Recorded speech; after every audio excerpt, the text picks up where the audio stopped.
ne faut pas craindre les dieux, alors que. Vous voyez, le problème, c'est que Épicure, on le voit en terminale. Et donc, comme toutes les choses que l'on voit en terminale, on le voit par-dessus la jambe. Et donc, le professeur de philo, qu'est-ce qu'il a fait? Il a dit, bon, très bien, je vous donne 4 remèdes. Les 4 remèdes d'Épicure, c'est le fait qu'il ne faut pas craindre les dieux, il ne faut pas craindre la mort, il faut rechercher le plaisir, il faut la fuite de la douleur. Il ne faut pas craindre les dieux. La plupart du temps, on va vous présenter le truc en disant, soit les dieux n'existent pas, donc il ne faut pas les craindre, soit ils existent, mais ils n'ont pas l'air de trop interférer dans notre vie, donc il ne faut pas les craindre non plus. C'est pas du tout le raisonnement d'Épicure. Épicure a conscience d'une chose, donc on est dans une société qui est culturellement marquée par la religion grecque, qui est en bazar complet, et donc il y a des gens qui font plein de choses sans crainte des dieux, mais qu'il y en a d'autres qui craignent avec beaucoup trop d'excès les dieux.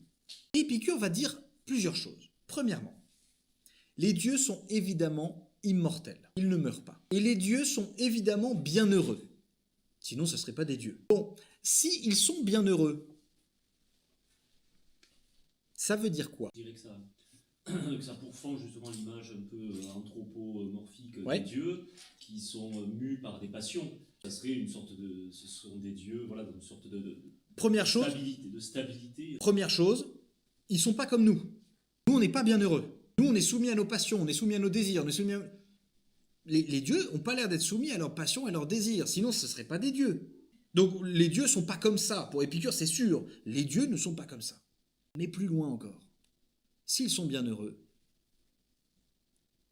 ils ont besoin de rien. Ils n'ont besoin de rien. Ils n'ont pas besoin de votre adoration. Ils n'ont pas besoin de votre vénération.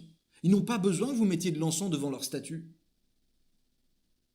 Et même, et là, vous voyez, c'est le génie d'Épicure, il va vous dire, c'est une impiété que de penser qu'ils ont besoin de vous.